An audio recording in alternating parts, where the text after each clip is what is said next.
This week, the NATO summit took place. What did President Zelensky leave there with? The United States and Europe, they understand and how they understand and assess the threats from Russia. The Special Tribunal in Strasbourg. We will talk about all this with a journalist and international observer. We have Alexei Pechi joining us. Hello, Alexei. Hello, Yevgeny. Glad to be here. Alexei, let's get started. I'm absolutely sure that you can briefly and concisely explain to our viewers what the main outcomes of the NATO summit, which took place last week, were.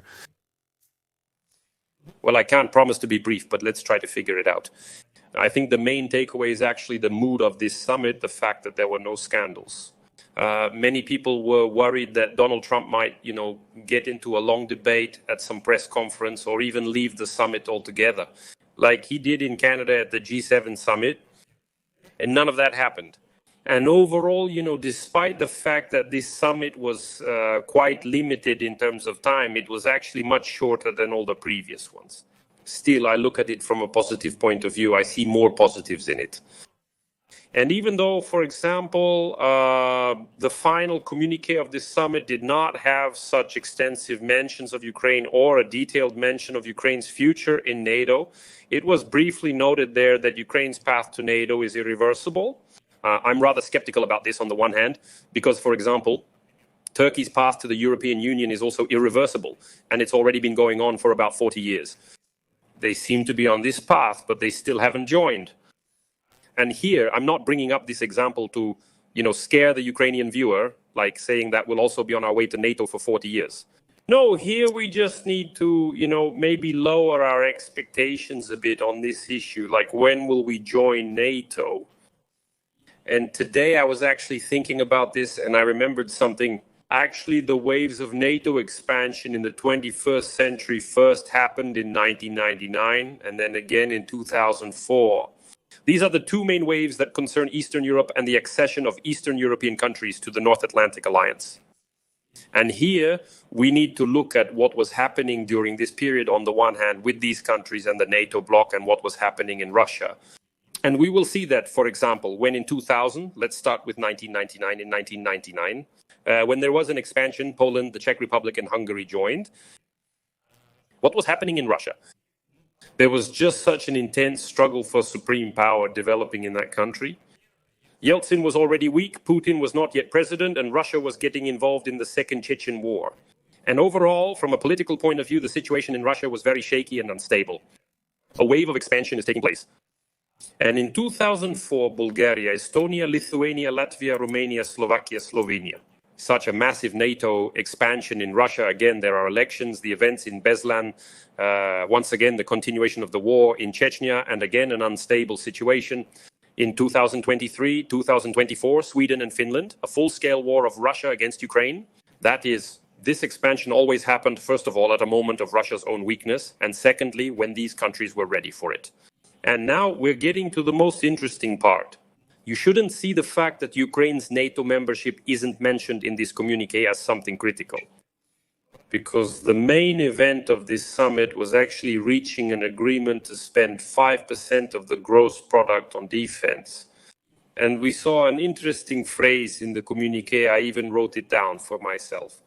That is, in this final document of the NATO summit, it is clearly stated, and I quote, "The Allies reaffirm their unwavering sovereign commitments to support Ukraine, whose security is a contribution to our own security. And for this purpose, they will include their direct donations to Ukraine's defense and contributions to its defense industry in the calculation of their own defense spending." This is the key point. And what was heard in the corridors of the NATO summit is that when this threshold of 5% of gross domestic product for defense is reached, approximately 0.25% will be allocated as aid to Ukraine. That's the most important thing. It means that de facto we are already integrated into NATO structures. The resolution of the issue du jour is postponed at least until after Trump's presidency. To a large extent, this will depend on the outcome of the Russian-Ukrainian war. And it is obvious that, like Sweden and Finland, we will go through our own path before joining NATO. But it is very important that we are already included in this system. and this is a good signal for Ukraine that the issue of assistance, military assistance to our country, is being addressed. It is now fully integrated into the very defense expenditures of the NATO member countries themselves. This greatly simplifies the entire bureaucratic process for the NATO members themselves. Because as we remember, there used to be long delays when it came to voting in local parliaments. How much should be allocated to help Ukraine? Questions would arise, for example, in Germany about the national debt ceiling, whether it could be raised. Every additional $1 or $2 billion had to be voted on to increase this aid. And we saw this as separate news stories that, for example, Germany or France were allocating an additional $1, $2, or $3 billion in aid to Ukraine. It used to be an event, but now these issues are more in the background. And accordingly, now Macron or Friedrich Merz won't have to rack their brains over how to convince their own parliament to vote for an additional aid package. They won't have to do that anymore. That is, there are clear defense expenditures for their own country within NATO, and this package already includes aid for Ukraine. This is a good and quite positive signal. Another positive point.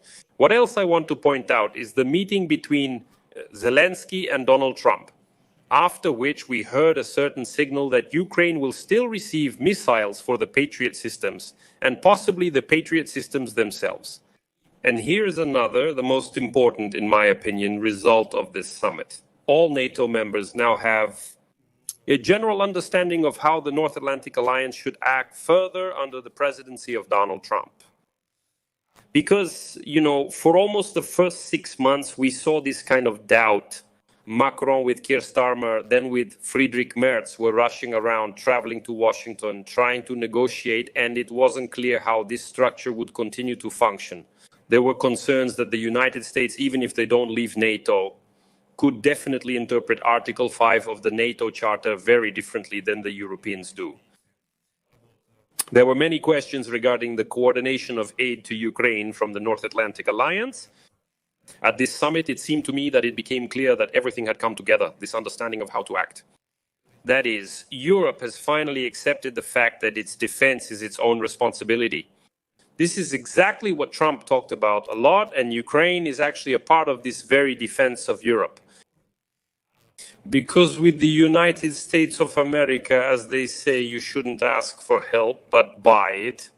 And at this summit, we saw this dynamic that Europe fully realizes this. Europe, as you know, did its homework before this summit and made an important decision regarding the increase of defense spending within the European Union. As you know, a multi-billion-dollar program for the development of the defense industry has been adopted there, and Ukraine is already included in this program as well. That is, Europe fully understands all the ambitions and actions of Donald Trump and realizes that it won't be possible to ask Trump for Patriot systems as aid. They will have to be purchased. Europe is ready for this, and Ukraine is absolutely ready for this. And from this point, we can finally move forward in full coordination with Donald Trump.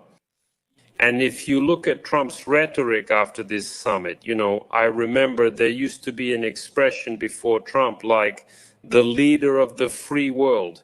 And after this summit, in Trump's words, I personally saw for the first time that he looked not just like the leader of the United States of America, but exactly like the leader of the free world.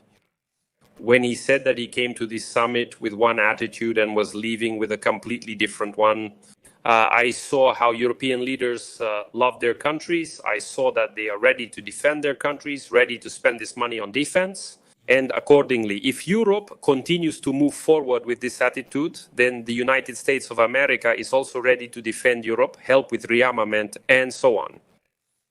So in principle, the trend is quite positive. Yes, it must be admitted that Trump managed to push through his position to some extent. Why? To some extent, because those same 5% expenses are spread out over almost 10 years. That means it won't happen tomorrow or the day after. It will happen by the year 2035. God willing, that figure will appear on the horizon somewhere around then. But the key point that I took away for myself is the very understanding of how to act in a coordinated way going forward. To some extent, the Europeans had to adapt. I took a look at how Russian propaganda reacted to all this, and Russian propaganda is full of headlines saying that the Europeans were humiliating themselves in front of Donald Trump. They were preparing everything for him and so on, but to some extent, that's what diplomacy is. Diplomacy is the tool that helps you find ways to approach different kinds of leaders and politicians. And once you've found that approach, you can move forward. That's what happened. It happened at this NATO summit, and that's a good sign. The meeting between Zelensky and Trump is also a good sign, because we see that Trump has his own public rhetoric. It often changes, especially after these kinds of personal meetings, and There is a feeling that he doesn't fully see the picture as it really is. And accordingly, such meetings show that after them, Trump, for example, shifts his, I don't know, you could say aggression, his criticism from Zelensky to Putin. And he already says that, yes, perhaps Ukraine will still receive the Patriot system. You shouldn't expect that. right now. Trump will love Putin. Alexei, you probably meant to say that we shouldn't expect Trump to fall in love with Zelensky right now? Yes. Because for now, it seems like he's almost stopped loving Putin. But besides the fact that this is a good sign, there's also a certain danger in it. It's possible that another phone call between Trump or one of his special representatives and the Kremlin will end with Trump once again praising Putin. To what you said? Just today, there was news that Senator Lindsey Graham said Donald Trump believes the time has come for a tough strike against the Kremlin. This is about a new package of sanctions against Russia, and the discussion of the bill in the United States Senate will begin as early as July. So there will be the United States, which says that maybe we are not joining the European sanctions. Maybe we'll even ease some of our own somewhere, and then suddenly, just today, there's news about a new tough package. But the discussion is only in July. There could still be several calls before July from Trump and Putin and so on. Tell me, please, there was a lot of talk just now about the fact that, I understand you mentioned this, that Trump understands that the Europeans are ready to defend themselves. He also tweeted that 5% is an amazing result of the summit. The Europeans did a great job, and we all kind of agreed on that. But many experts have been saying all week that the most important problem right now is not so much about money, but about understanding the threats from Russia. And that is when Europe is really preparing for the possibility of real problems on the eastern flank, an actual hot phase of war, meaning a possible attack in the United States. As far as I understand, based on what experts write and say, the United States does not believe in such a possibility.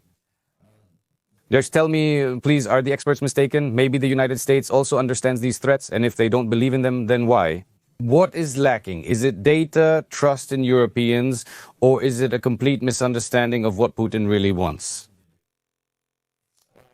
You know, for some reason, it seems to me that in Washington, there is a complete understanding of what is happening. But right now, Europe and the United States are taking the position, I'll put it bluntly, of good cop and bad cop.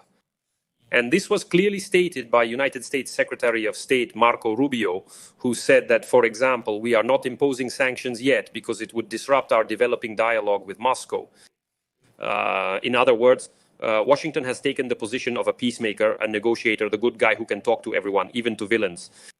This was demonstrated in the episode with Iran. So first they struck with bombs, and then what did they do? Trump praises Khamenei, saying that he acted wisely, that he didn't decide to respond too harshly. Then again, they get into a conflict. Nevertheless, it seems to me that the United States is taking this kind of position. Of being the good guy. The guy who's ready to talk to everyone, to make deals with everyone. As for the sanctions, let me correct that a bit. Lindsey Graham didn't say anything new about July because this was probably known for more than a week already. And the whole problem is that right now, Congress was busy passing a big, beautiful bill from Donald Trump. And until they pass it, they won't move forward with anything else. He mentioned before that it would definitely be postponed until July because there are other issues right now. But Europe understands its own threat very well. And it's important to note that today, after the NATO summit, there's also news that Ukraine is withdrawing from the Ottawa Convention on anti-personnel mines. But who did the same thing before that? Absolutely all the countries of Eastern Europe. Eastern Europe understands perfectly well what's happening. They're getting ready, mining their borders, and so on. What did Trump say to the Europeans at the NATO summit? As long as I'm the president of the United States, Russia will not attack you. Again, this is more of a message to the Kremlin saying that I'm a good guy, but it's better not to play games. And I would respond regarding the understanding or lack of understanding of what's happening.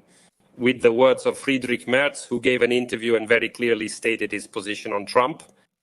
When he was asked if he was going to call the Russian president, Putin, he said no, he wasn't going to. There was no point in it. And then he was asked, well, how do you feel about the fact that Trump is ready to talk to Putin? And Merz made it clear that Trump is gradually starting to understand what is actually happening. And now the Europeans, realizing the full threat and understanding that Trump is ready to try to negotiate everything through diplomacy for a long time, are gradually trying to persuade him personally. Here it's important to distinguish between Washington's understanding and Donald Trump's personal understanding. Trump apparently firmly believes that he really can make a deal with Putin. And Putin senses this. He understands that Trump believes in it, and he's trying not to manipulate. But for Putin, this is also a very dangerous game. Just recently, Putin announced that they are ready to meet with Donald Trump. Donald Trump is a great leader who truly and sincerely wants to find a peaceful solution. He praises Trump and says that they are ready to meet with Trump. And what happened after the NATO summit? Turkish President Erdogan says that Trump personally promised him that if he manages to bring Putin to negotiations with Zelensky in Istanbul or Ankara, he will personally come there. And here's what happens. So Trump says he's ready to go to the negotiations. Putin says he's ready too, but we understand that he won't go anywhere. And sooner or later, to paraphrase Friedrich Merz before Trump, it will get to Trump personally that diplomacy with Putin doesn't work. These are not the right methods. And that's why I would still separate the position of Washington and the position of Donald Trump here. Alexei, you said, I'm ready to go to negotiations, says Erdogan, Putin the same, and Trump too. The situation is developing like this right now. Last week, there was the release of political prisoners in Belarus, and special representatives from the United States were in Belarus. When we ask the question, like Belarusians are asking, what was exchanged for the release of the political prisoners? There are things involved like lifting sanctions from the Belarusian potash industry, from Belarusian banks, and there is also a suggestion that Lukashenko is trying to bargain for a seat at the negotiating table and insists that the best negotiation platform is located. Where did you think? Of course, in Minsk. So there are these, a little bit, I wouldn't even call them opinions, more like concerns. Concerns are in the air that the United States might insist that the negotiations really take place there. The next stage could happen in Minsk. Of course, we understand that Ukraine will not agree to this.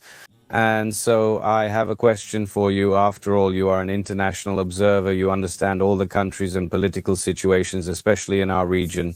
When you say that Trump will gradually realize that Putin doesn't need any negotiations, he needs to continue the war, and that he is not a person you can make agreements with. Is it possible for Trump and his administration to have such an understanding regarding Lukashenko, who will say anything and dance to any tune at any opportunity, but is completely dependent on the Kremlin? Will Washington be able to understand that you can't really make any agreements with Lukashenko either? You know, to some extent, I share the concern that Donald Trump's team might now try to find common ground with Lukashenko. For what purpose? In order to, as much as possible, pull Lukashenko away from Moscow to separate him from the Kremlin. It's obvious that Washington doesn't understand that it's impossible to completely turn the current Belarus, under the leadership of the self-proclaimed President Lukashenko, in a different direction. But at the very least, to give him some preferences so that he doesn't provide a foothold for that very Russian attack on Eastern European countries. That can be allowed. And I associate Keith Kellogg's visit more with discussing whether Belarus will provide its territory for new acts of aggression or not. On the other hand, I also allow for the possibility that Keith Kellogg could have brought up the China issue in this discussion as well. Let me explain why.